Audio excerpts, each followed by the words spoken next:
Boa tarde, Laura. Boa tarde, Boa pessoal. tarde. Isso aqui faz parte de um ciclo de debates que está sendo promovido pelo PPG-Com da UFPE.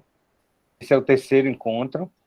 E a gente vai... Na verdade, o mote do encontro é o lançamento do livro Found Footage de Horror, que, na verdade, já está completando um ano, né? Então, a gente pode falar que é o aniversário de lançamento do livro, de um ano.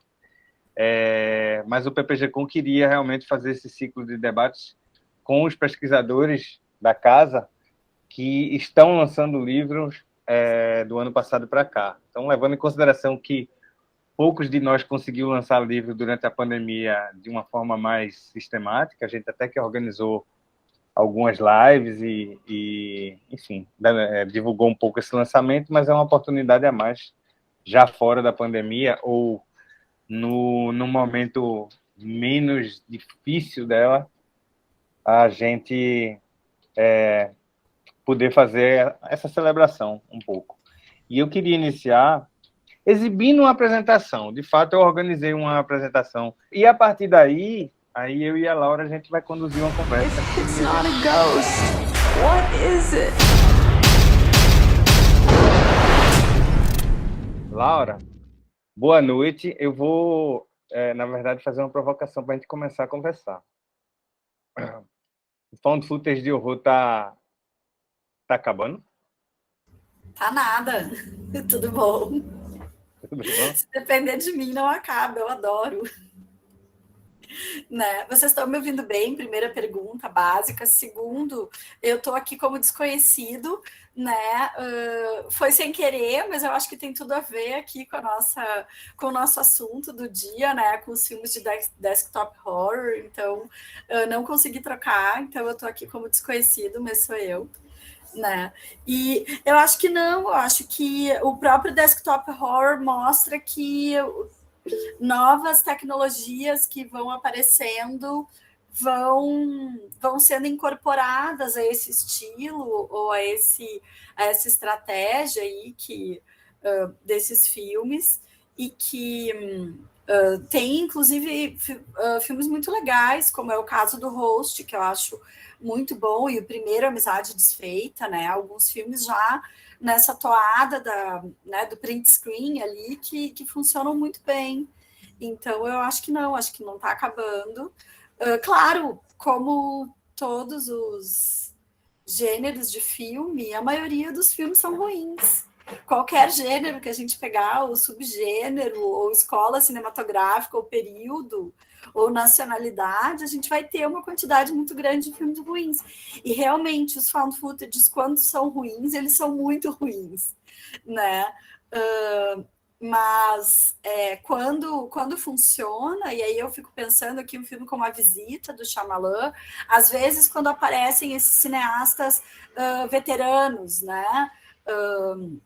Como foi o caso do Romero, ou quando entra o Shyamalan e tal, a gente começa a perceber assim, algumas soluções muito boas. Então, para quem gosta do estilo, qualquer novo found footage que aparece, a gente assiste assim, com vontade, né, de que seja uma experiência assim, interessante. Eu acho que não acabou, não. Talvez o desktop horror acabe substituindo, né? Mas a proximidade é evidente, assim, né? Então. Esse é um outro debate, né? Há quem acredite que o desktop horror, ou screen life, como o Antônio acabou de colocar aqui no chat, nomeando, né, com outro termo, e o found footage não seja a mesma coisa.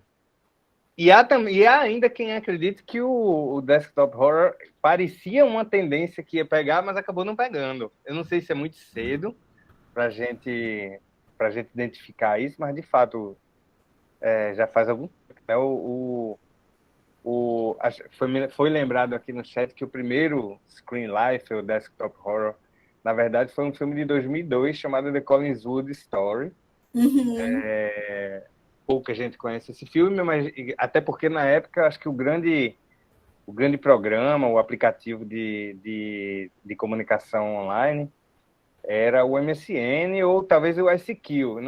E algumas pessoas aqui que estão presentes na sala hoje talvez nem sequer saibam quais foram esses aplicativos. Outro dia eu perguntei sobre o ICQ e muita gente nunca tinha ouvido falar. Sim. Né? O filme foi feito nessa época, na verdade, visto hoje, ele parece uma coisa meio jurássica, assim, quase do tempo do VHS, eu diria. Mas ele foi realmente um precursor que demorou muito tempo a ser seguido. Depois já apareceu em 2014 o Amizade Desfeita, né? E parecia que naquele momento ali a coisa ia bombar e não bombou, por alguma razão. Assim, apareceram outros filmes, mas não de uma maneira espantosamente grande. Às vezes em série tem aparecido também, mas aí não de terror. Tem um episódio incrível daquela série Modern Family, né, que é com uma das personagens no aeroporto, com o computador ligado, e aí vai dando tudo errado e tal, né, e tentando falar com todo mundo ao mesmo tempo, que é um bom episódio, né, todo no desktop, assim. Então, acho que às vezes também a gente pode abrir um pouco para essa questão, se é um estilo ou se é um gênero, é como o romance epistolar. O romance epistolar e não é um gênero, né? Então, acho que existe uma certa questão que eu acho que aconteceu durante a pandemia, que é o enjoo de telas. As pessoas chegaram ao ponto, uma grande quantidade de pessoas, de enjoar do excesso de tela, né?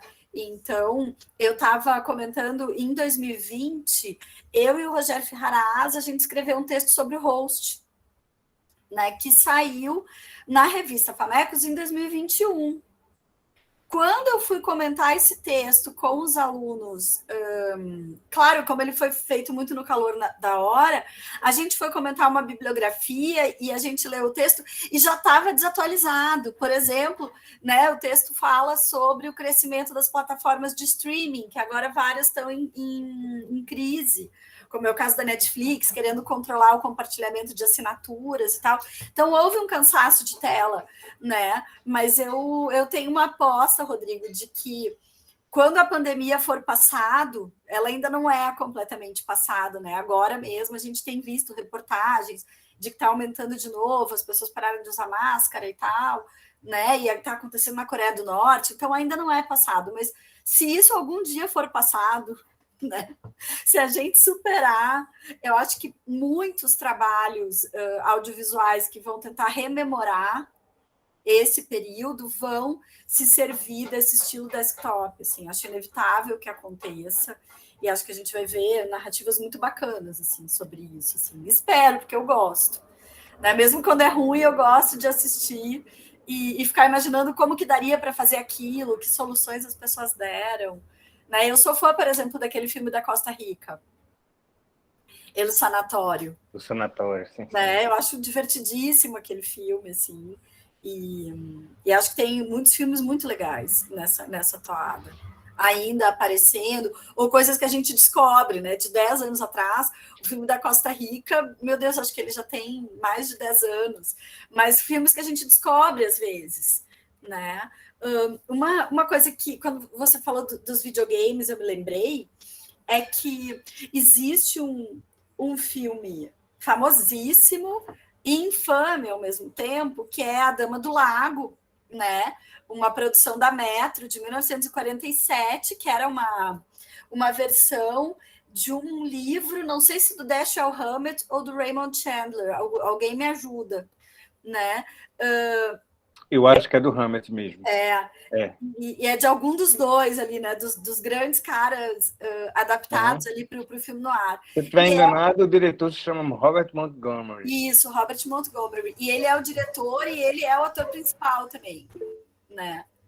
E esse filme, ele foi estudado por muitas pessoas, inclusive pelo Arlindo Machado, né? Como um filme que ele usava como exemplo, num texto dele que é da primeira década dos anos 2000, né? Ele dava o exemplo do filme do Montgomery como um exemplo de que a câmera subjetiva no cinema é problemática, não seria capaz de criar uma experiência suturante, portanto as pessoas não embarcavam no filme, e dali o fracasso dele. E quando eu dava essa aula já para os alunos dessa geração do videogame, da Bruxa de Blair e tal, e que eles veem o filme do Montgomery, que é de 1947, eles adoram. E pedem, Laura, deixa eu copiar. E quando esse filme passa em aula, ele é absolutamente encantador para uma geração de agora, né? E eles rapidamente entram no jogo, eles e elas, né? Rapidamente a turma entra no jogo do filme. E eu ainda não tive a oportunidade de passar o filme inteiro em aula, ainda vou fazer esse teste, mas eu tenho a impressão que algumas coisas ainda levam um tempo para ser digeridas mesmo, né? Por quem está assistindo. E quanto a esse período de incubação, digamos, né, do Bruxa de Blair até o REC e tal, realmente houve ali quase 10 anos, né? Teve muito a ver com a modernização das câmeras digitais e tal. Né, o Bruxa de Blair ainda tem imagens em película, se não me engano, né? Coisa que os outros já não têm mais. E tem, né, Rodrigo, me corrija, mas tem umas coisas em 16mm no Bruxa de Blair, não tem? Sim, parte dele é 16mm, que é a parte preta e branca, e a parte colorida é Super 8. Sim. Super 8 8mm. Só que 8 exatamente. milímetros já em fita. É um High 8, na verdade. É um sistema que é meio mini DV, praticamente um mini DV. Uhum. Então, e tudo isso, quer dizer, levou um tempo. Eu sempre lembro dessa data de 2007, porque na época eu coordenava o curso de realização audiovisual da Unicinos, no Rio Grande do Sul. E em 2007 ainda, é ontem isso, né? Faz muito pouco tempo. Verdade. Os nossos alunos, o filme deles de formatura, que era um filme feito em grupo, tinha o filme individual em digital, e havia uma produção em 16mm que tinha que ser feita para ir para o festival, para a Mostra Gaúcha de Cinema do Festival de Gramado, que até 2007 não aceitava filme em formato digital, tinha que ser película, né? Então tinha pessoas que gravavam em digital e depois passavam para a película para poder passar em Gramado, que era uma discussão. 2008, 2009 já não tinha mais essa conversa, né? Já estava todo mundo partindo para o digital. Então, eu sempre lembro dessa data por causa da gente lidando ali com o Festival de Gramado e tinha que ser em película e tal. E a mudança que aconteceu, não me lembro em que ano foi, quando a Mostra Gaúcha deixou de exigir que os filmes fossem em película, né? Então, me parece que ainda o desktop vai virar um formato mais usual. Aí daqui a pouco a gente vai estar vendo capítulo de novela e outras coisas assim, né? Absorvendo, especialmente quando a pandemia for lembrada no passado, coisa que infelizmente ainda não é. Verdade. Não, duas observações sobre tudo que você falou aí. Rodrigo Costa, eu vi que você levantou a mão. Deixa eu só fazer um comentário rápido aqui sobre a fala da Laura, e aí eu te passo a palavra, tá bom?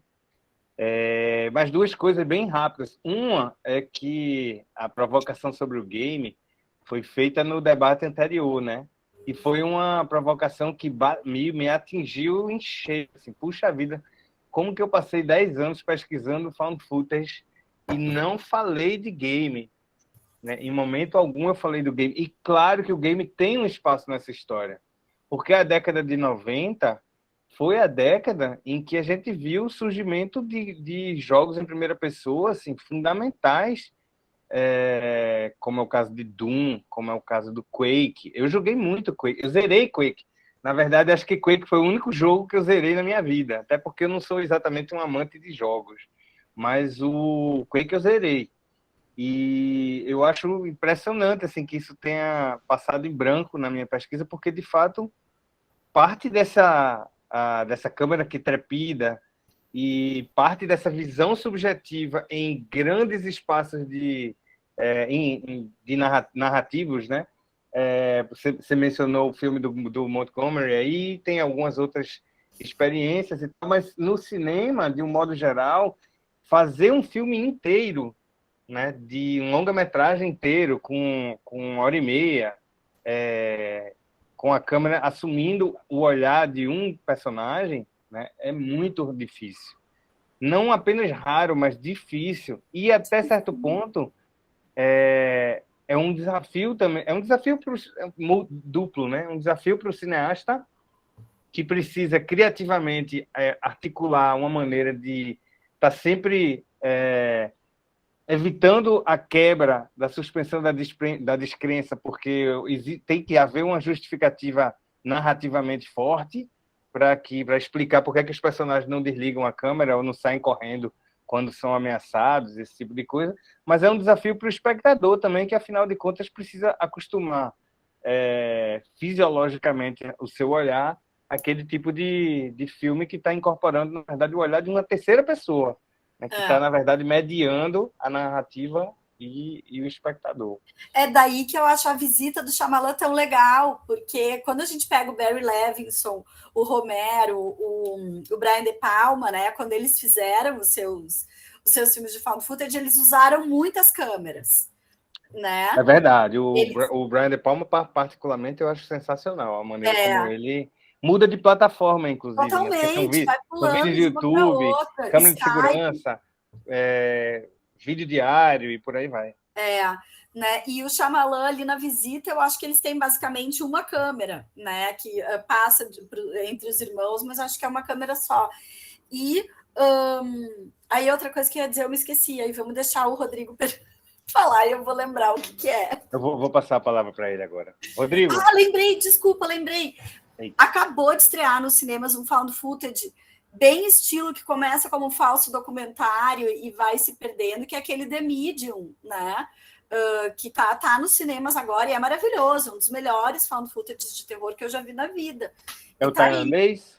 Exatamente, é sensacional. É loucão esse filme, eu passei mal, muito mal, quando eu vi esse filme em casa, né? E tá aí, quer dizer, parece, já passou, não, o Desktop Horror tá chegando e ainda tem found footages incríveis sendo lançados, né?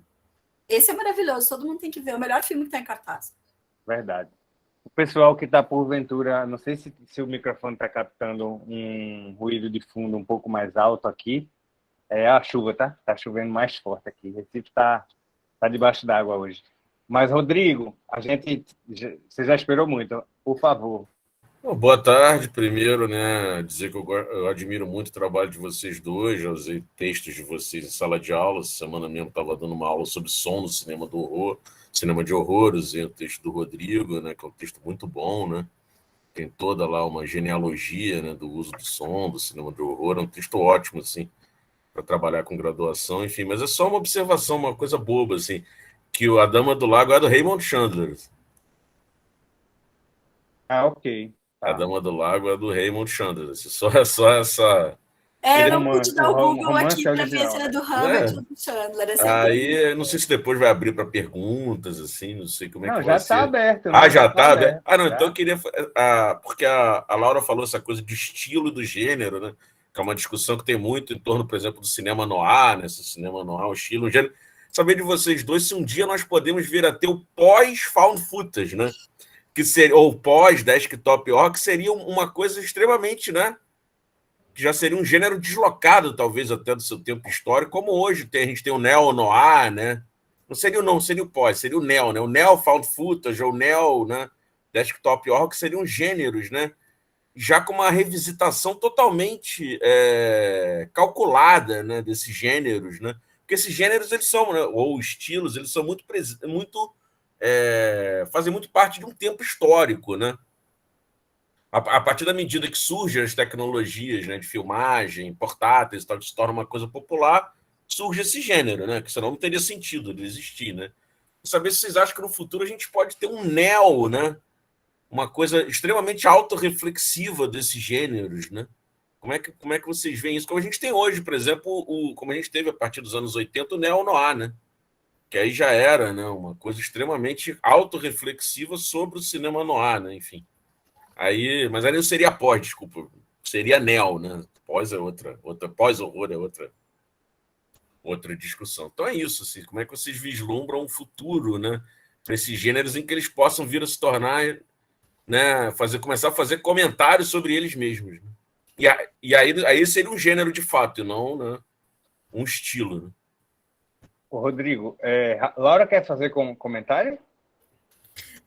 Sim, eu tava respondendo aqui no chat, não adianta, o pessoal fala no chat, a gente responde, né? Não tem jeito. Que eu acho que a gente tem já um pouco desse pós-found footage, que são esses filmes na linha do VHS. Né? A gente teve aqui no Brasil os Jovens Bauman, né? Que a Ana Acker está escrevendo sobre ele, eu já escrevi também. Aquela série que tem os curtas VHS, né? Que geralmente reúne cineastas ali, cada um faz um curta. Eu acho que é esse olhar para as mídias antigas com o espírito do found footage, ele devagarinho está acontecendo. Né?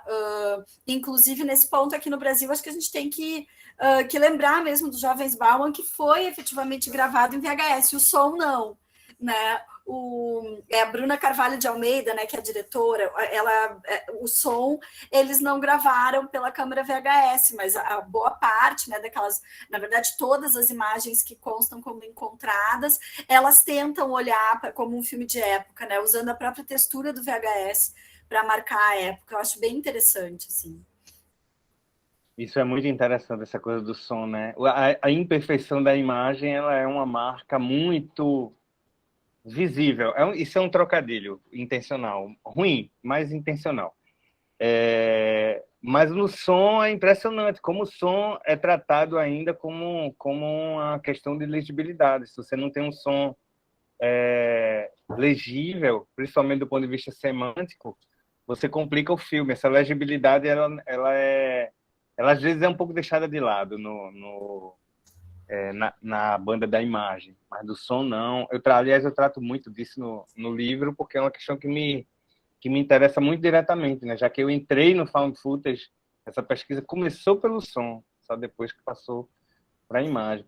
Mas, Rodrigo, meu xará, só para fazer um comentário bem rápido, antes de a gente continuar, seguir em frente, assim, primeiro que essa sopinha de letras, de rótulos, assim, é um pouco, às vezes, limitadora, né?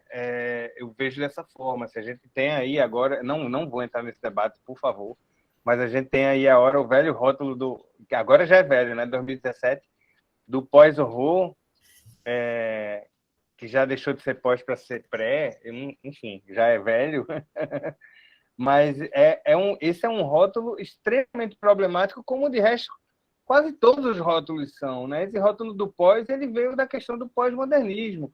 E o pós-modernismo levou 30 anos assim em debate, até que desapareceu, sem que a questão fosse efetivamente resolvida, né?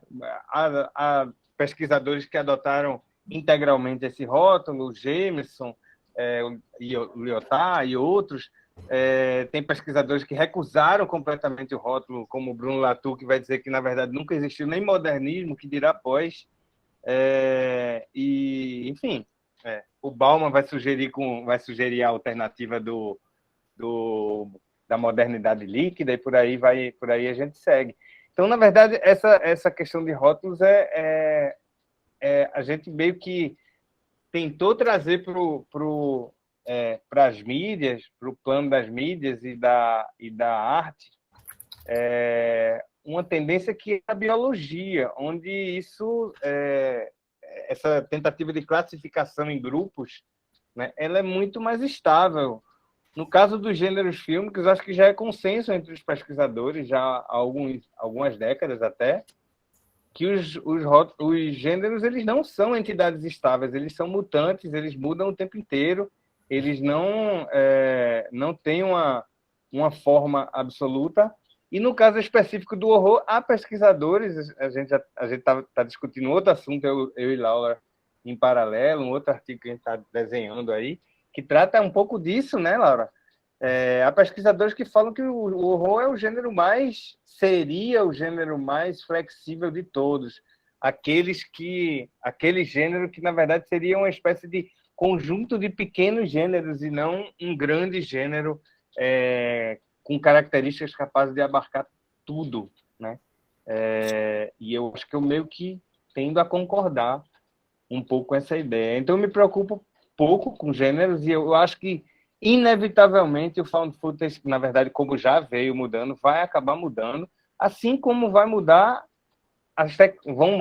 as tecnologias de comunicação, né? Porque o found footage, como é muito intimamente ligado a essa questão das tecnologias de comunicação, e isso é um mercado que muda o tempo inteiro, que está em constante mutação, é natural que a estética desse nicho de filmes, eu vou usar esse termo para evitar o gênero, acabe mudando também. Cinema para ninguém, você está inscrito aí. Venha do chat para as imagens. Oi, não vou soltar só o áudio mesmo. Primeiramente, agradecer mais uma vez para estar mais uma vez aprendendo com vocês. Não é a primeira vez que eu assisto vocês compartilhando o conhecimento que vocês têm sobre o cinema de horror com a gente, né? E comigo, no caso. Estou muito feliz mesmo porque, como eu falei lá no chat, não há uma única live que eu tenha visto com vocês em que eu não tenha aprendido várias coisas, não apenas alguma coisa, mas várias coisas. O meu comentário, voltando um pouco, a Laura comentou sobre The Medium, o filme tailandês. Eu assisti, não assisti em cinema, não me pergunte como eu vi, mas eu vi esse filme. E ele não me convenceu, eu gostei muito. Aquela cena, aquela sequência final mesmo, que eu não vou dizer o que é, que dura uns 30 minutos, eu fiquei cismado. Cismado. Mas ele é um filme que ele não me convenceu enquanto found footage. E found footage, o Rodrigo sabe disso, não sei a Laura, mas o Rodrigo sabe que eu sou muito fã de found footage, sabe? E ele não me convenceu nesse formato. Eu gostaria de saber se alguém que está aqui com a gente também, se assistiu, teve essa impressão, e se vocês dois tiveram essa impressão, se isso aconteceu, se vocês poderiam, eu não sei explicar por quê, mas se vocês poderiam me dizer por que não houve essa impressão em relação ao The Medium. Obrigado, gente. Vou mutar. Eu tenho uma teoria. Posso começar, Laura? Pode começar, eu tenho também. Porque eu concordo que a gente vai se lembrar que ele é um found footage lá no final. Né? Quando começa exatamente. Eu ia dizer, a primeira coisa que eu ia falar era isso. Quando eu vi esse filme, e na verdade até bem recentemente, leio uma crítica sobre ele, em que o tratava como found footage, foi que eu comecei a pensar, eu vi um found footage e não notei que era um found footage, porque de fato essa questão não me veio, tá? Mas de fato eu acho que tem uma parcela de found footage que vão acontecer a partir desse boom de 2007, que a apresentação inicial fala um pouco, principalmente depois de 2010. Eu acho que ali entre 2010 e 2014 a gente vai ter uma série de filmes de found footage que emulam a câmera subjetiva em primeira pessoa, mas essa câmera, muitas vezes, só inicia o filme existindo.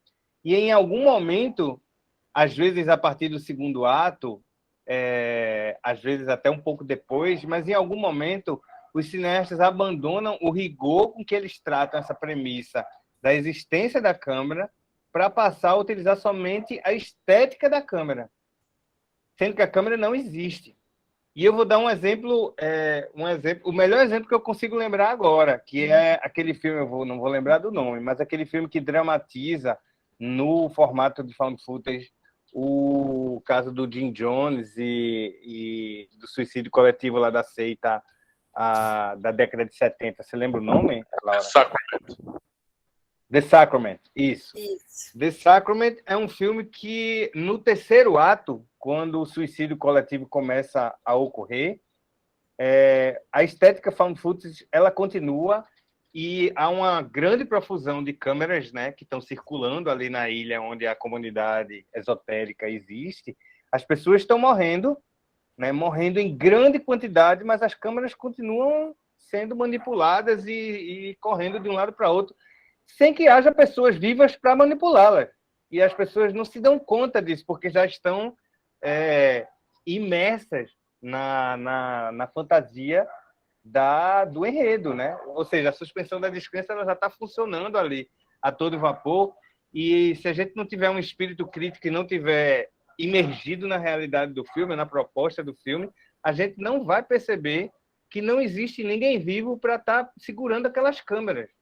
E que, portanto, a premissa básica do found footage já foi violada nesse momento do filme. E eu acho que é isso que acontece em The Medium, né? Eu não lembro, não tenho uma lembrança tão clara desse filme, mas assim, até onde eu consigo lembrar, em muitas daquelas imagens que a gente vê, não existe uma pessoa, um personagem, pelo menos, manipulando câmeras, né? Existem parte das imagens, mas não em todas as imagens.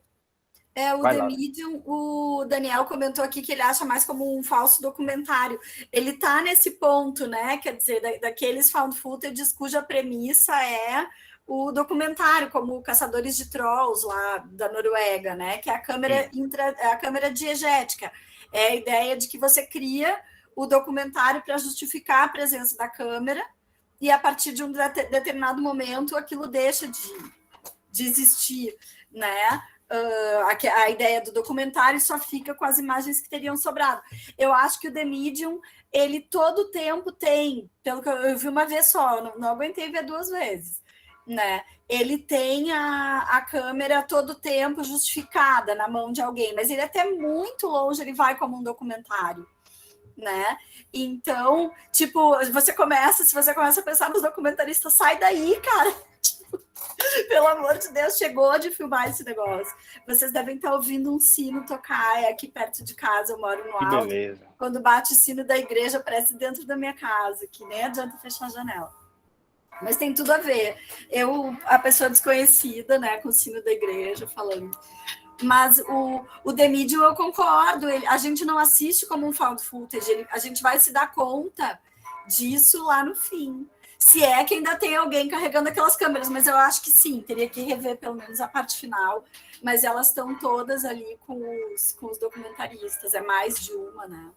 E é bem apavorante, assim. Eu acho que é o melhor filme que está em cartaz, melhor que o Doutor Estranho. Vale a pena, assim, para quem se interessa por esse... Não aqui no Recife. Aqui no Recife tem Amigos de Risco, né, Daniel? Ah, é verdade. Bom, aí sim. Não sei se tá aí, mas enfim. Mas não estou brincando, não. Isso não é média, não estou fazendo média com o diretor e nem estou fazendo trocadilho com o título do filme. Mas tem um filme que eu agora não é bem um filme, na verdade, o segmento de uma antologia que é maravilhoso. A gente já falou sobre ele, Laura. Você vai lembrar. Tanto em questão de justificativa para a existência daquela câmera, quanto em questão de habilidade narrativa para não tornar a narração do filme algo artificial, que é um defeito que muitos found footage, mesmo quando possuem a justificativa para a presença de uma câmera ligada, mesmo possuindo isso, eles acabam incorrendo na vala comum dos clichês e tal, como é o caso, talvez, até do Assim na Terra como no Inferno, que é um filme cujo roteiro, né, cujo encadeamento de peripécias narrativas me agrada, mas o filme em si, não. Eu fico muito impressionante muito impressionado sobre com o fato deles terem à disposição, a equipe do filme ter à disposição toda aquele cenário incrível das catacumbas de Paris, ter uma boa história, um bom enredo, mas fazer um filme na minha boca, que não empolga, que não me emociona, que não me afeta, como normalmente os found footage deveriam fazer. Mas eu acabei me desviando do raciocínio original, em que eu ia mencionar o episódio do Eduardo Sanches em VHS, né? Aquele em que o personagem é o ciclista lá, que se depara com a invasão zumbi, e ele acaba se tornando um zumbi, e, portanto, há aquela mudança, uma mudança até sutil, assim, em que o protagonista permanece o mesmo, mas, na verdade, ele transita do papel de herói, ou do arquétipo de herói, para o papel de vilão. E um vilão humanizado, é um zumbi meio humano, né? Que, mesmo sem ter o dom da legibilidade vocal, ele consegue transmitir a dúvida que ele está sentindo ali naquele momento. Enfim.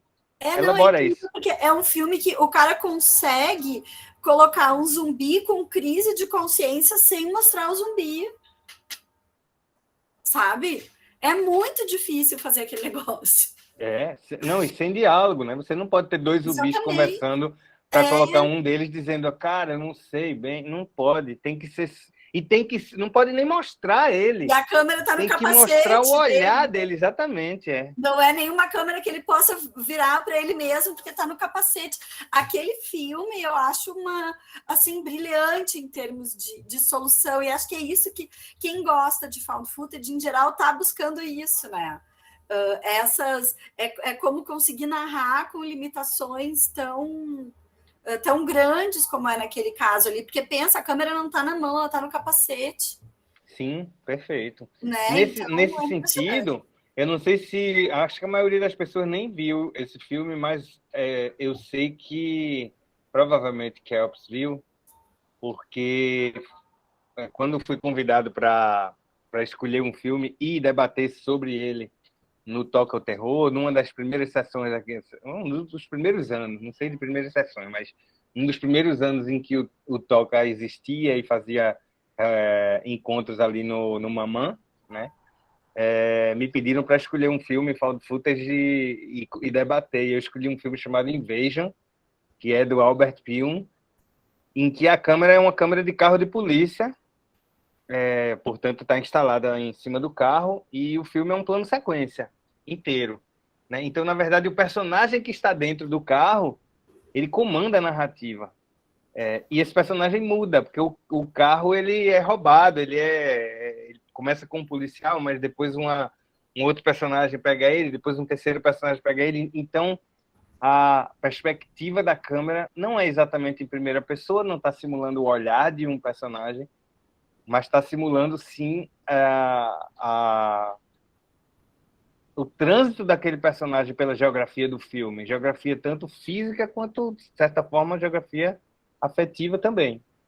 E o filme é muito bom nisso, né? Faz isso incrivelmente bem. É um filme pouquíssimo falado, muito pouca gente fala nele. Queres comentar? A Tati levantou a mão. Pode perguntar, Tati.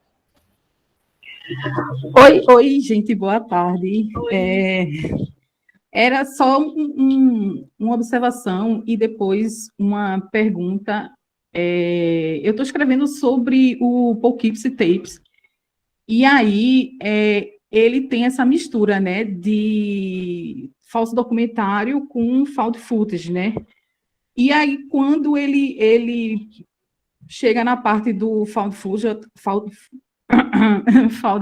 eu comentei no texto que essa questão da câmera, né, muda, assim, geralmente é a vítima que filma, né, no caso do Poughkeepsie Tapes, é o assassino, né, ele tem essa mudança de perspectiva.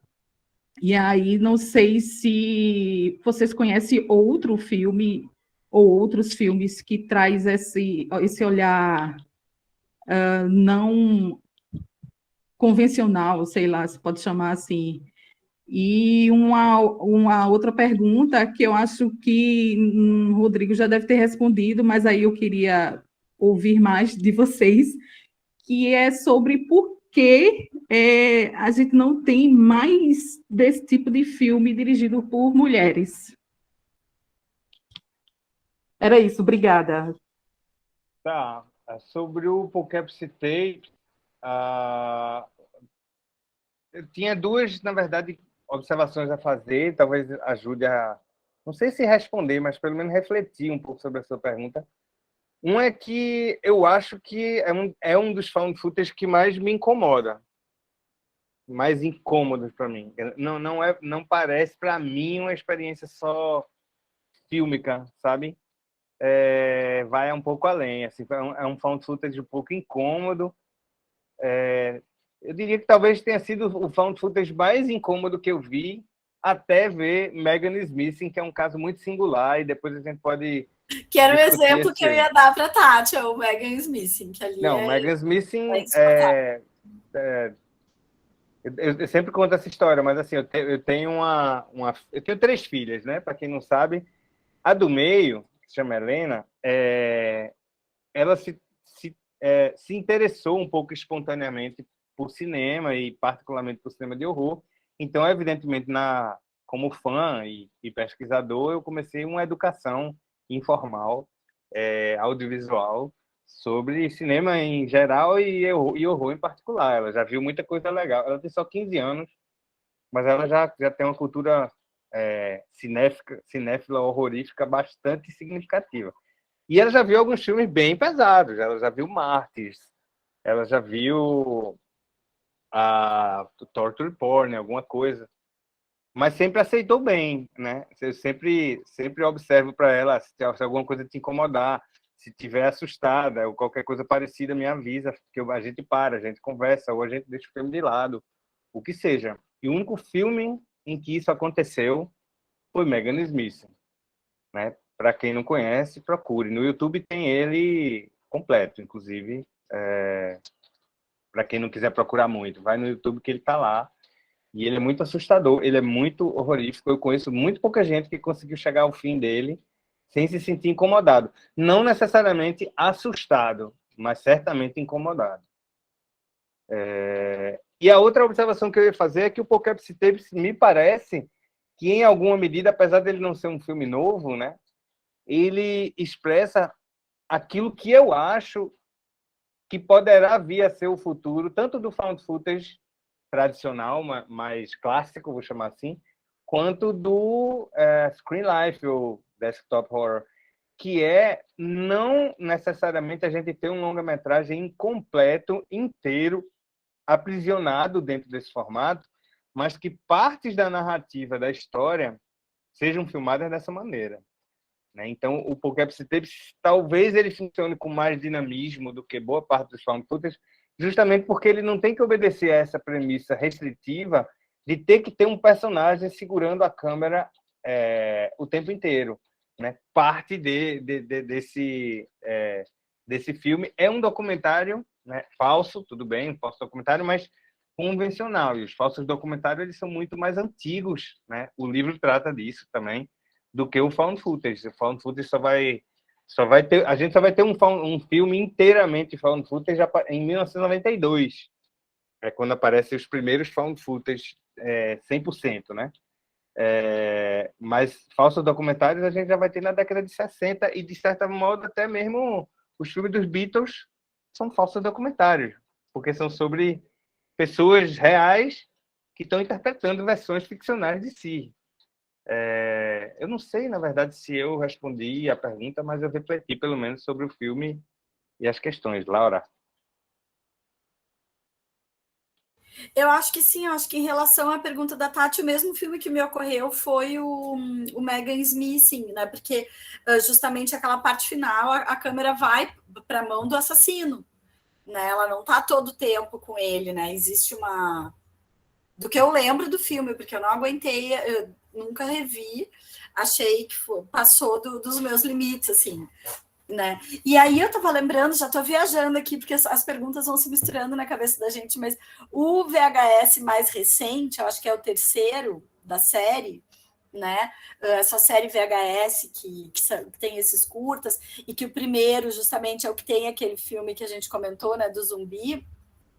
Esse mais recente, eu achei super legal, que eles fazem uma espécie de deep web analógica no porão daquele lugar, né? Que são aqueles diferentes recintos onde tem umas TVs e uns aparelhos de videocassete, e a polícia entra ali e começa a encontrar como se estivesse fisicamente diante de uma deep web. Eu não sei se tu ficou com essa sensação também, né?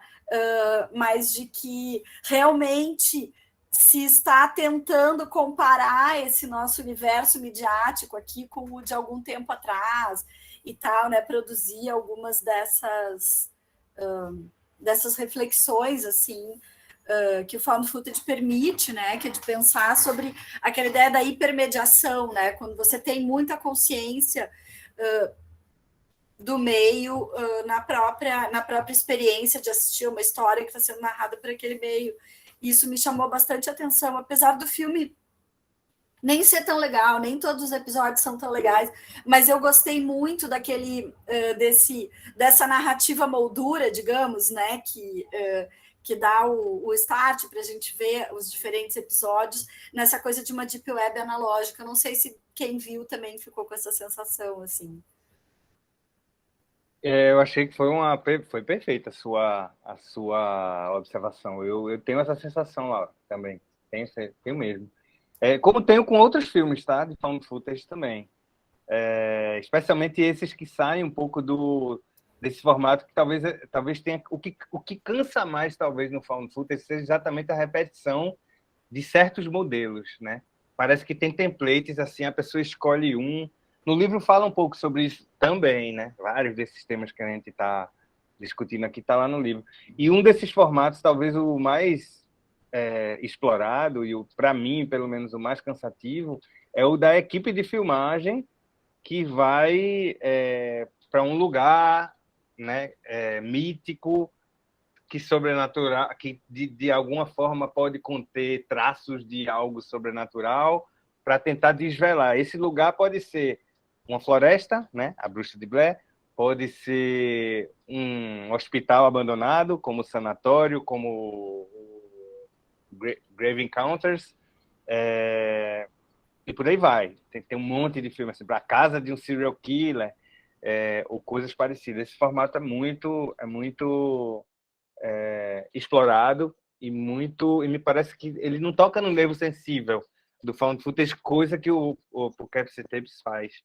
E o Antônio, vou aproveitar para interagir um pouco com o chat aqui. O Antônio Góes está pedindo desculpa por não conseguir comentar, o microfone dele está quebrado, mas ele fez uma observação aqui de que o diretor do Poughkeepsie Tapes, que a gente está mencionando aqui, é o mesmo do Assim na Terra como no Inferno, chama-se John Eric Doodle. É verdade, ele fez, inclusive, acho que ele fez recentemente um terceiro found footage, agora eu não estou lembrado. Mas ele fez também um filme talvez mais conhecido que esses dois, que se chama Demônio, né? Que foi produzido pelo Shyamalan e que se passa inteiro dentro de um elevador. Esse filme, a premissa é maravilhosa dele. O filme, de novo, não é tão bem realizado, pelo menos não é tão empolgante quanto eu esperava quando assisti. Mas trata-se da mesma pessoa, de fato. Eu me lembrei da pergunta da Tati sobre as diretoras, né? Que foi sim, é verdade. A segunda parte da... Fala um pouco. Duas coisas. Primeiro, aqui no Brasil, acho que o grande exemplo, né, do found footage, que nem é, tipo assim, é forçado um pouco falar que é de terror, mas ele tá um pouco nessa linha, que é o Jovens Bauman. Foi dirigido por uma mulher estreante, né?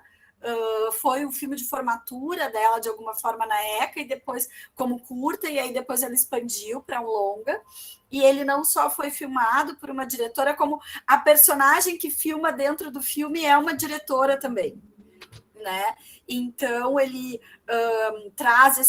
busca trazer esse olhar para a cena toda, que também tem uma mulher, porque assim, nas cenas de VHS encontradas, quem filma é uma das primas, que a gente nunca vê, ou quase nunca vê, que é quem segura a câmera de VHS. Então a gente teria mulheres filmando mulheres em abismo, assim, né? Seria um found footage aí com essa representação. Realmente, eu estava tentando fazer as contas aqui, tem pouquíssimos, eu acho, né, com diretoras. Em compensação, eu acho que o found footage, ele tem uma das coisas mais divertidas de ver, é que ele geralmente é estrelado, desculpem aqui o termo, tá, por machos idiotas. Geralmente são homens completamente sem noção, que vão indo num sem limite. Teve agora aquele que é um found footage embaixo d'água, que o cara quer mergulhar. Como é que é o nome do filme? O filme que é na França, que eles mergulham e eles filmam embaixo d'água, né? E é impressionante, assim, que o filme é sobre isso, né? Acho que muitas vezes o assunto de fundo desses filmes é a capacidade de fazer idiotice daqueles jovens rapazes nesses filmes. Eu tenho um amigo de Porto Alegre, que é o Marcelo severo, e que ele diz que a verdadeira maldição do Atividade Paranormal, né, que são tantos episódios, não é o Toby, não é aquele monstro, mas são mulheres que casam com maridos voyeurs que querem filmar tudo que está acontecendo, e aí dá tudo errado, porque se você for ver, a grande maldição dessas mulheres são esses maridos querendo filmar as coisas horríveis que estão acontecendo com elas, né? Então, acho que tem um pouco esse lado, né? Que são poucas as mulheres que filmam, mas esses filmes acabam revelando um desconforto aí em relação a um certo voyeurismo violento, a irresponsabilidade. Eu estou tentando lembrar o nome desse filme que é Embaixo d'Água aí, gente, eu já vou lembrar. Daniel colocou aqui no chat, chama The Deep House. Isso. Eu não vi esse filme não, mas sei qual é. E tem o Ele é found personagem footage? masculino Eu não mais sabia irritante. que ele era found footage. Eu acho que sim, alguém me ajuda, mas eu acho que todo tempo ele gravando embaixo d'água e tudo. Mas é engraçado, eu fui pesquisar agora, Laura, que enquanto estava pesquisando no Google, o Daniel chegou primeiro. Mas quando vai no Google, você descobre que o Found Footage Critic, quem não conhece, vá lá, tá? É um site completamente dedicado a Found Footage. Na verdade, é fazer uma espécie de inventário do Found Footage. Então, se você quer conhecer tudo de Found Footage, vai nesse site e o cara vai ter lá os trailers, textos sobre o filme, no mínimo um registro do filme ele vai ter. E ele tem uma tag específica para Scuba Diver Found Footage. Eu não sabia que existia um subgênero do subgênero, né? Ou seja, um subgênero do Found Footage somente dedicado a filmes de mergulhadores. Veja que coisa louca. Compartilhamento do compartilhamento. Assim, muito impressionante. Mas o Rodrigo tem uma questão. Rodrigo Cases. Manda aí, Rodrigo. Não, gostaria que vocês falassem um pouco sobre found footage no Brasil. O que a gente tem de produção, né? Vocês fizessem um mapeamento um pouco, uma genealogia um pouco do found footage no Brasil. Ok. Laura quer começar? Sei que você escreveu sobre isso. Eu escrevi sobre os Jovens Bauman, que é basicamente... tem aquele Desaparecidos também, né? E são... me surpreende, inclusive, o fato de ter pouco, porque é um tipo de produção barata. Eu, inclusive, fiz, Rodrigo, um exercício que a Juliana Monteiro está aqui, ela foi me orientando na EMB, que a gente fez, isso, Matadouro, exatamente, né? Juliana, você está convocada, pode pedir a palavra e se tiver imagem, inclusive, liga a câmera aí, por favor. E a gente fez um trabalho, Rodrigo, que foi com alunos do primeiro semestre de cinema. A gente fez 2 vezes, que é um projeto que a gente apelidou de Drácula Found Footage, em que foi um em 2017 e outro em 2018. Né? A turma lia um romance epistolar, em 2017 foi o Drácula, em 2018 foi A Volta do Parafuso. Né? E aí a gente dividia em grupos. No caso do Drácula, cada grupo tinha que escolher um personagem? Um personagem, né? E no caso da Volta do Parafuso, escolher uma cena, né? Porque aí tem uma narradora só a história. E ficaram muito legais, assim, para o meu gosto, considerando que era uma turma de primeiro semestre, que não tinham feito nenhum filme, digamos, com câmera ubíqua, né, ainda e tal. E eu considerei aquilo um pouco um incentivo, porque se a gente pega um filme brasileiro, que também ele não é de horror, mas que ele usa bastante essa estética, que é o Fantasmas, do André Novaes, né? Que afinal é um filme de câmera diegética. Né? Perfeito, é uma ótima lembrança. E um baita filmaço, né? Com esse nome, e aliás, curta-metragem, os melhores. Quando estamos falando de filme, não estamos falando só de longas, né? Nesse caso é um curta. E eu mas tenho é um baita a filme. impressão de que, de novo, assim, né? Que quando a gente é do horror, a gente acaba batendo nessa tecla, mas é que é verdade. Um certo desprezo que se tem por esse gênero faz com que, por exemplo, no mundo universitário tenha pouquíssima gente que está trabalhando esse formato, que é um formato muito amigável, digamos, para quem está com equipamentos que não são ideais, precisando criar soluções interessantes, assim. E tem uma questão do found footage, que a gente estava falando aqui, né, o found footage, a câmera diegética, o falso documentário e tal, mas existe uma questão que é básica no horror, que é básica na teoria do cinema e que é fundamental para o found footage, que é o problema do testemunho do plano, ou do testemunho dos fatos, né? Boa parte dos romances epistolares são romances fantásticos, porque eles são baseados em um testemunho ambíguo de alguém. Se você tem um narrador externo, ele, em princípio, deveria saber do que ele está falando, né? Quando você tem um narrador interno que está em dúvida, ele hesita, e isso é a base de boa parte das histórias fantásticas, né? Que são em primeira pessoa, relatos. O Edgar Allan Poe tem muitos contos que são epistolares, acho que a maioria, né? Que é alguém dando um relato, é o caso do Gato Preto, um depoimento, né? Então, a ideia da primeira pessoa é forte para o romance fantástico, é forte para o romance epistolar, né? E é forte para as histórias de horror. Então, alguém citou aqui o Pippin Tom, também, né, vai trabalhar com essa ideia, né, de quem está vendo o quê. Os Inocentes, que é a melhor adaptação da Volta do Parafuso já feita, é um filme que todo o tempo brinca com quem está vendo o quê. Né? Então, o horror se presta, o found footage se presta para esse tipo de exercício de pensar o olhar, que é um exercício teórico importante para o cinema. Né? E, infelizmente, não adianta, é um estilo, um subgênero, um formato, ou o que for, bastante desprezado, o que é uma pena, porque ele se presta para se pensar muito sobre o fazer cinema, assim, né? E aí, pensando no Brasil, eu tento, pelo menos, contribuir para que tenha mais. Espero que alguém daquelas turmas, eles estão se formando agora, né? Me apareça aí com found footage muito legal. O do Drácula foi um exercício sensacional. Né? O da Volta do Parafuso, todos eles escolheram a mesma cena. É legal para comparar, mas o do Drácula eu adoro. É muito sensacional essa ideia de vocês. Tem que ser copiado, é melhor copiado.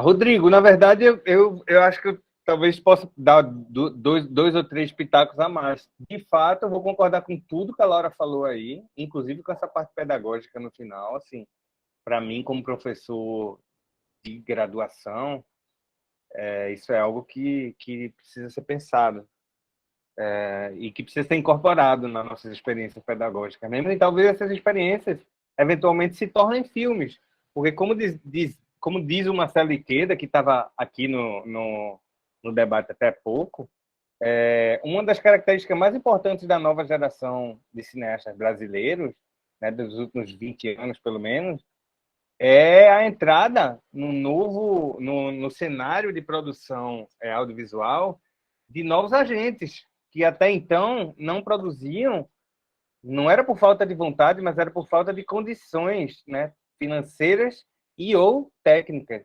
Né? Então, você vai ter toda uma produção de estudantes, de universitários, de autodidatas, de pessoas que 30 anos atrás a elas não era permitido filmar porque elas não tinham condições técnicas ou financeiras de fazer isso. Hoje há essa condição. E o found footage, de fato, como a Laura falou, é um dos formatos que dá melhor condição de você superar essas limitações, justificando-as diegeticamente. Né? A justificativa está dentro da história. E aí, assim, falando um pouco sobre a produção nacional que eu conheço, assim, em termos de longa-metragem, de fato, é pouquíssimo. A gente tem Desaparecidos, que é a primeira experiência de 2011, né? Do David Sherman, eu acho. O Matadouro também é um filme de 2011. Eu já escrevi, inclusive, um artigo, saiu no ano passado, comparando os dois filmes, porque o Matadouro é um filme muito mais bem sucedido do ponto de vista de circulação, né? Muito mais gente viu esse filme do que os Desaparecidos, embora o Matadouro tenha sido feito praticamente por uma pessoa só.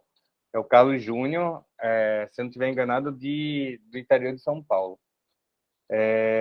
Ele fez, inclusive, Matadouro 2, que é longa também, e Matadouro 3, que acredito eu que seja um curta. O Matadouro 2 é um prequel, o Matadouro 3 é um curta, mais experimental. Eu conheço um outro curta paulista, chamado Inquérito Policial número 0521. Esse filme é um curta do Vinícius Cassimiro, super legal, muito bom, tem 14 minutos só. Também já escrevi sobre ele, um artigo que vai sair até agora no dossiê da revista Ecopós. Eu acho que em junho deve estar vendo a luz do dia. Esse filme é muito bom, e tem no YouTube também, quem quiser. Tem um filme paranaense de média-metragem, acho que de 40, 50 minutos, chamado Registro de Serra Madrugada. Esse aí não sei se não acho muito legal, mas é uma tentativa, pelo menos. E o próprio Jovens Balma. Eu só conheço esses, tá? Não conheço mais nenhuma outra experiência. Certamente deve haver, né? Uma das características mais proeminentes do found footage é justamente a pouca visibilidade midiática que esses filmes ganham, especialmente quando eles não são longa-metragens, né? Que é o caso da grande maioria da produção nacional. Mas acho que é isso. Aí, fazendo uma Perguntas? propaganda também, eu e a Juliana, a gente publicou naquela revista Mediações Sociales, da Espanha, sobre o Drácula Found Footage, e agora vai sair na Comunicação e Educação o trabalho sobre os inocentes. Os inocentes não, sobre adaptações que os alunos fizeram da Volta do Parafuso, e como eles usaram muito uma cena dos inocentes como base, que é aquela cena do lago. A gente discute um pouco o filme do Jack Clayton também, né, para comparar um pouco como que as turmas adaptaram aquela cena do lago, todos os grupos adaptaram a mesma cena usando câmera diegética, né, e dão a câmera ubíqua, né, do Jack Clayton. Então ficou bem divertido, assim, para quem quiser entrar um pouco nessa discussão. O found footage rende muito, né, Rodrigo? A gente fica apaixonado quando começa a estudar esse assunto, assim. Eu vou te falar que já faz alguns anos que eu tento me livrar um pouco desse tema, né? Porque, afinal de contas, para quem não sabe, desde 2011 eu comecei a pesquisar found footage. Foi exatamente o ano que eu terminei o doutorado, cuja banca a Laura fez parte, eu sempre lembro isso. A gente se conheceu ali, na verdade. No ano seguinte eu comecei a pesquisar cinema de horror, e meu primeiro interesse foi justamente found footage por conta, como eu falei antes, do som, né? Eu sou professor, para quem não entender muito bem essa relação, por não conhecer talvez o meu background, eu sou professor das disciplinas de som, né? De sound design, lá da graduação da UFPE. Então, no meu mundo perfeito, eu tento trabalhar bem nessa interseção das minhas duas paixões, assim, que são o sound design, o som, e o cinema de horror. Cinema de gênero, de modo geral, mas cinema de horror em particular. Mas, Rodrigo, se tu pensar a tese, tanto o Sérgio Leone quanto os filmes de found footage, eles dão uma visibilidade para o estilo, que é, no fim, uma questão que conversa muito, né? Podem parecer pesquisas muito diferentes, mas é a ideia da visibilidade do estilo mesmo, né? De trazer para a nossa atenção o fato de que tem alguém tomando decisões estilísticas muito radicais, assim, nos dois casos, né? Não apenas estilística, você tem toda a razão, mas da própria perspectiva do som, né? Sim, sim. Há vários pesquisadores, também, claro. Eu não sou o primeiro, vários pesquisadores que vão reivindicar que o horror é um dos gêneros mais proeminentes, assim, para experiências estilísticas de um modo geral, e até por ter nascido enquanto gênero mais ou menos de maneira simultânea com a instituição das primeiras tecnologias de som sincrônico, também foi um dos primeiros gêneros a historicamente incorporar mais experimentações, né? Tanto que, de fato, eu tenho escrito muitos artigos, tem uma produção bem grande sobre análise de filmes, né? O foco seria esse, análise de filmes da perspectiva do som, pertencentes ao gênero horror, não apenas found footage, vai além, essa é a ideia. Mas que bom, né? Foi sorte, na verdade. Se a gente for para antes do som, né? A primeira vanguarda cinematográfica, afinal de contas, se a gente olhar na ordem cronológica, começou fazendo filmes fantásticos, né? Que é o cinema alemão, ali tudo bem que há um debate, se aquilo era vanguarda, se dá para chamar o expressionismo de vanguarda, usando pelo menos o chavão das vanguardas do cinema europeu, né? do começo dos anos 20, o primeiro foi, né, o inaugurador ali daquela tendência foi o Caligari, que é uma história fantástica, né? Verdade, verdade. O pessoal não quer participar mais, não, é? Não tem ninguém de mãozinha levantada aí. Não tem? Não tem. Olha. Enquanto isso, eu vou aproveitar para fazer uma... né? Vou aproveitar para fazer um pouquinho de publicidade do livro, que deve ter pouca cópia circulando, tá, gente? Esse livro já tem, como eu falei, a gente está comemorando, de certa forma, 1 ano do lançamento dele.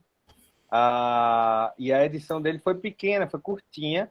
É o lançamento da editora Estronho, e vale a pena sempre dar um crédito aqui à editora Estronho pelo fato de estar sendo uma das poucas editoras brasileiras a efetivamente apoiar a pesquisa sobre cinema, especialmente cinema de gêneros populares, né?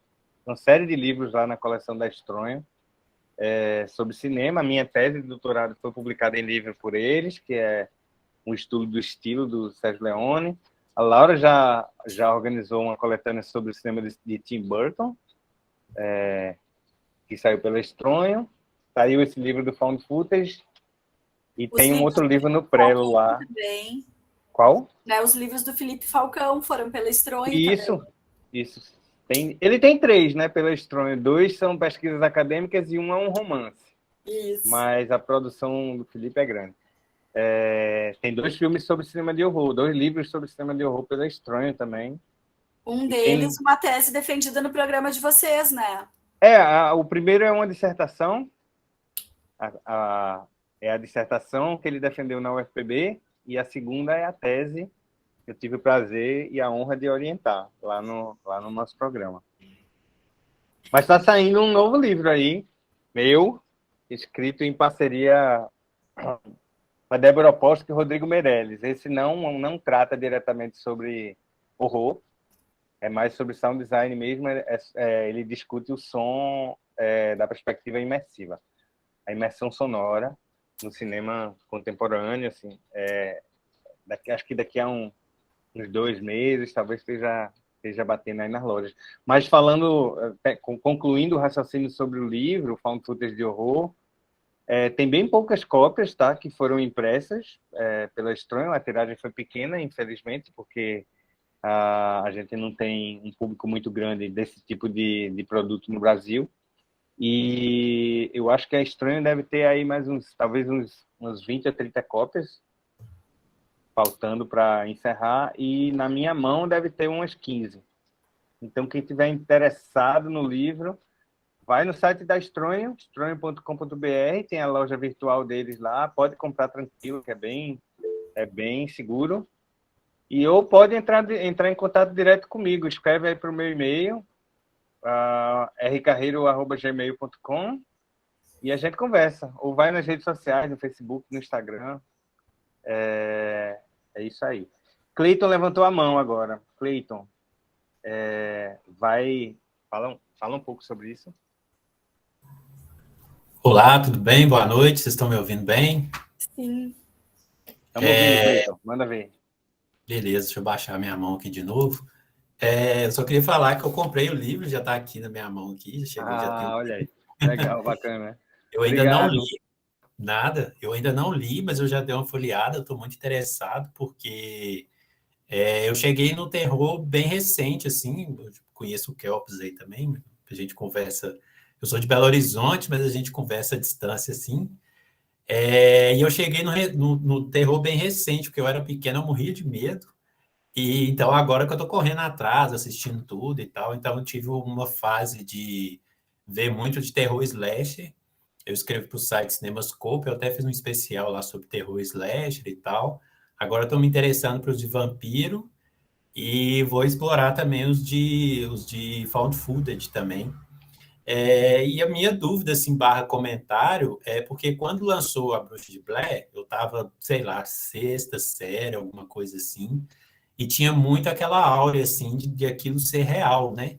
Depois que eu fui saber a história, que os atores não podiam ir no lançamento do filme, que eles queriam vender essa ideia e tal, e eu lembro na escola, a gente ficar com muito medo, né? Que eu acho que passou no SBT a primeira vez, desse filme, de acreditar mesmo de que aquilo tinha acontecido de verdade, né? Então, muito da publicidade do filme foi em cima disso. Vocês, né, acreditam que hoje a gente consiga algo nesse nível assim, que foi dessa época? Porque eu não sei se para os adultos também isso convenceu bastante, né? E se a gente consegue ter esse boom, assim, igual foi na época, né? Porque na época, assim, saiu um montão de filme de found footage, todo mundo querendo ver e tal. E hoje eu não sei se tá tanto essa pegada, né? E é isso, parabéns pelo trabalho e vou seguir aqui ouvindo a resposta. Vai, Laura. Eu tô aqui chocada, estava escrevendo no chat que ele estava na 6ª série, eu já estava morando em São Paulo fazendo mestrado, agora isso mexeu comigo completamente, assim, agora fiquei sem resposta. Tá bom. Vamos fazer o seguinte, eu vou responder essa pergunta, mas deixa a Kelps falar também, porque a gente responde as duas de uma vez só. Tá Vai lá, bom. Kelps. Então, a minha é um comentário pessoal sobre isso, o que o Cleiton acabou de falar. Inclusive, um salve para você, Cleiton. Saudade de tu. Na época, a internet era uma coisa muito, muito nova aqui no Brasil ainda, e eu acompanhei esse bochicho da Bruxa de Blair e acreditei piamente e fiquei chateado por aqueles 3 jovens terem morrido, sabe? Depois descobri que não era, enfim. Mas aí, para outra parte dele, né, que ele fala que se as pessoas ainda acreditam nesse tipo de coisa, existe uma série britânica muito bacana, em formato de antologia, chamada Inside Number 9. É feita por 2 cidadãos, Steve Pemberton e Reece Shearsmith. E no último episódio da 5ª temporada, 5ª ou 6ª, estou na dúvida agora, mas acredito que na 5ª temporada, eles fizeram, Rodrigo e Laura, o que aquele documentário Ghostwatch fez. Essa temporada que eu estou falando foi há 2 anos, sabe? Eles se desafiaram exatamente nisso que o Cleiton falou. Será que as pessoas ainda acreditam nas coisas que saem? E aí disseram que não. Eles lançaram um episódio, e o episódio foi feito ao vivo, e eles fingiram que o estúdio era assombrado, fingiram que estavam saindo do ar. E o que aconteceu? Eles provaram tanto que cerca de 250 mil espectadores, 1/4 do público deles, desligaram a TV porque acreditaram que aquilo ali não apenas era assombrado, como estava tendo defeito vindo ao vivo. E eles fizeram de propósito, né? Rolou esse conceito. Então, já me sobrepondo, peço perdão ao Rodrigo e à Laura por estar respondendo mais ou menos isso que o Cleiton perguntou. Eu acho que não funcionaria hoje em dia pela popularidade da internet, como foi com a Bruxa de Blair naquela época, que hoje é muito mais fácil você saber se uma coisa é falsa ou não. Mas dependendo do meio, do momento que é feito, eu acho que as pessoas ainda podem cair nisso. Na questão de filme e cinema. Se bem que eu termino agora dizendo que o quê, né? Existem as fake news e as pessoas caem diariamente em fake news, né? Então, isso acaba derrubando tudo isso que eu falei, porque eu lembrei das fake news agora, no final, né? Então, não sei, talvez se alguém fizer algum marketing, algum sistema de marketing, como foi com a Bruxa de Blair, é possível que aconteça de novo, mas foi uma coisa muito bem guardadinha, muito bem feitinha, e que o cara desapareça de casa mesmo durante meses. Enfim, obrigado, gente, pela participação. Valeu, Kelps. Acho gente, que o sonho de todos os diretores é fazer um Orson Welles ali, tipo H.G. Wells, assim, né? De conseguir que o pânico seja compartilhado. E, claro, o found footage ele se presta muito para isso e se presta para falsificação também. Né? Eu acho que ele é até uma boa... é um bom exemplo aí para usar. Mais um exemplo aqui. Teve um professor que fez um curso com a gente na USP, um curso sobre horror, e aí ele me chamou para dar uma palestra para os alunos dele do ensino fundamental, alunos de 7ª série, sobre os falsos filmes de pé grande. e porque ele fazia um trabalho, era numa escola de tempo integral, uma escola municipal aqui de São Paulo, eles tinham que dar cursos especiais para os alunos à tarde. E ele, em 2013, não, 2013 não, seria 2016, 2017, ele estava trabalhando com desmontar fake news, assim, para ajudar as turmas desde cedo a reconhecer. E eu ia lá mostrar found footage de Pé Grande, a gente ficava discutindo se estava ali o Pé Grande ou não estava e tal, filmes que eram falsos e falsificações.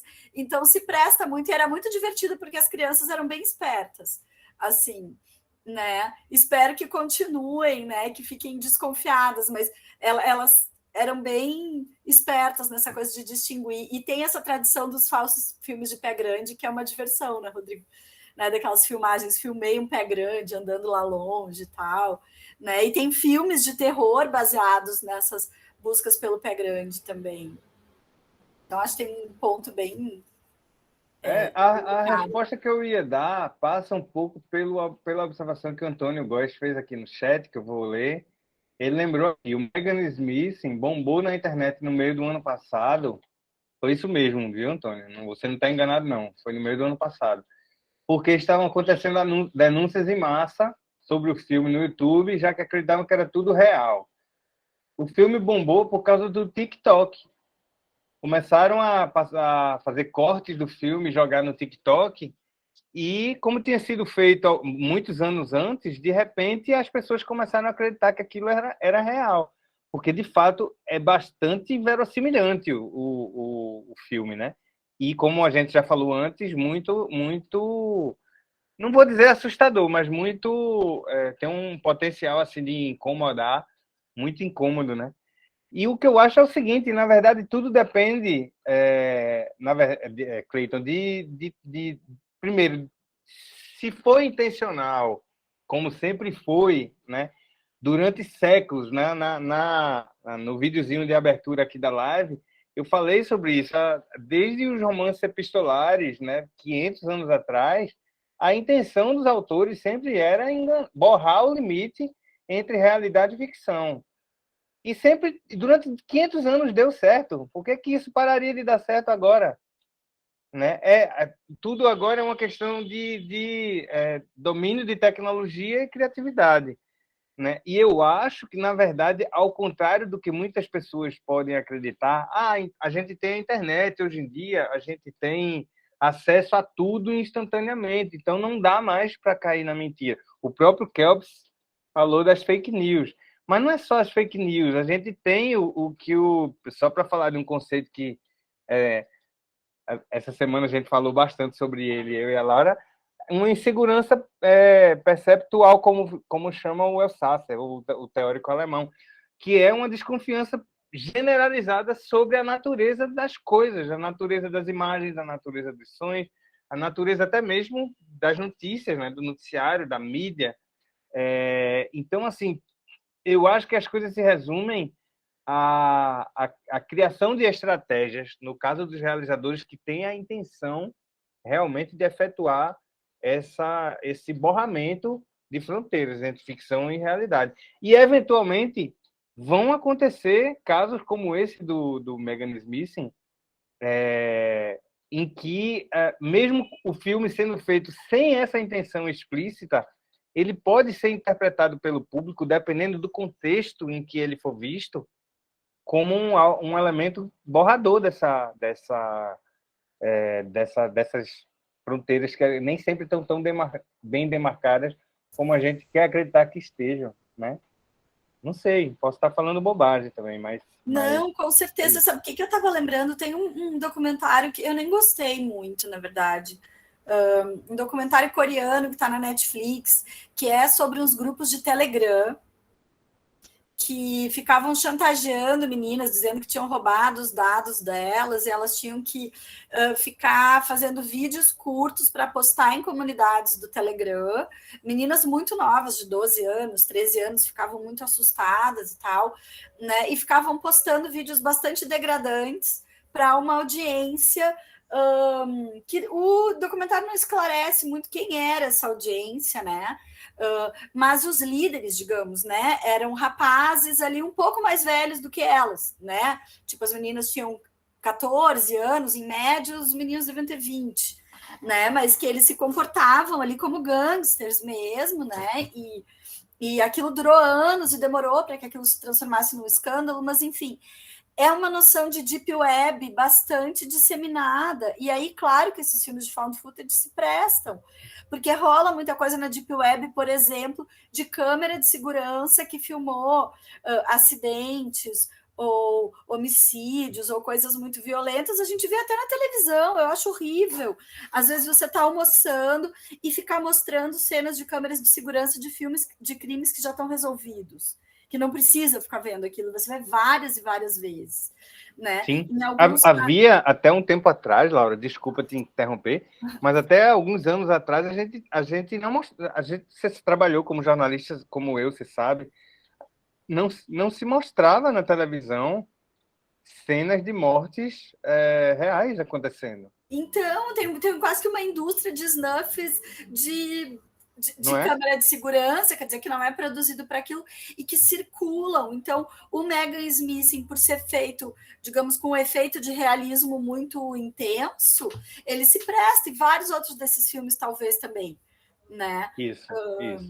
E claro, cabe à ficção elaborar essas questões, né? Os bons filmes ajudam a gente a elaborar isso e a conseguir transitar nesse espaço tão inseguro, né? Mas alguns vão se colar de tal maneira a essas experiências muito violentas, mediatizadas, que acho que aí cabe a quem estuda, né? A quem faz a crítica, justamente conseguir identificar quais são os filmes legais que nos revelam coisas que ajudam a elaborar essa experiência e quais são os filmes que eventualmente ainda estão muito distantes disso, né? Que oferecem um mais do mesmo, assim, sem elaboração, né?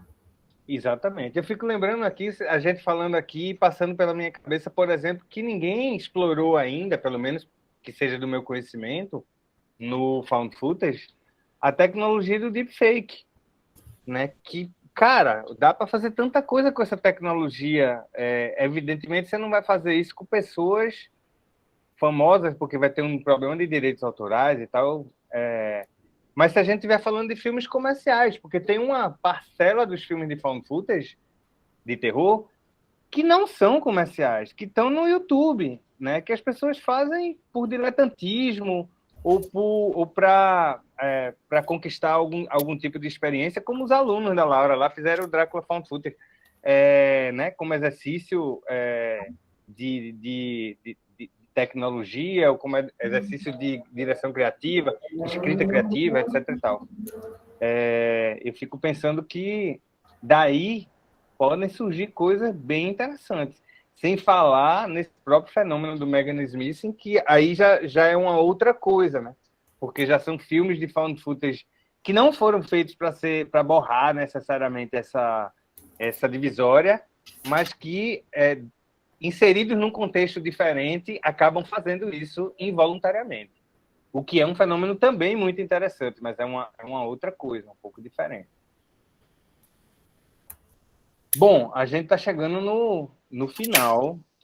Se alguém quiser perguntar alguma coisa mais, a hora é essa. Senão, a gente vai se despedir por aqui. Daqui a uns dias, esse debate vai estar no canal do YouTube do PPG-Com da UFPE, tá? Eu deixei aí no chat o link para o videozinho de 20 minutos que abriu essa live, para quem quiser rever ou ver com mais calma. E queria agradecer a Laura mais uma vez pela participação aqui. Foi ótimo o papo. Eu que agradeço, gente. Ver vocês é sempre um prazer. Tô vendo, né? Eu vi o Rogério Kovaleski, tá aí, a Leda, a Juliana, a Paty, o Cleiton, o Kelps, o pessoal que já saiu, o Antônio, todo mundo amigo, conhecido, assim, pra gente conversar sobre esses filmes. É uma delícia. Eu só tenho a agradecer, assim. Muito obrigada. Contem comigo sempre que quiserem. Pois é isso, Laura, obrigado, gente. Obrigado a todo mundo. Eu não vou nomear um por um, a Laura já fez isso. Mas agradeço a todo mundo e a gente se vê. Não foi a última live. Obrigada, logo Rodrigo, mais. por ter escrito esse livro, que agora a gente tem um para recomendar, a gente tem reunido esse trabalho todo. Muito obrigada e parabéns pelo livro, né? Obrigado. Galera, até já.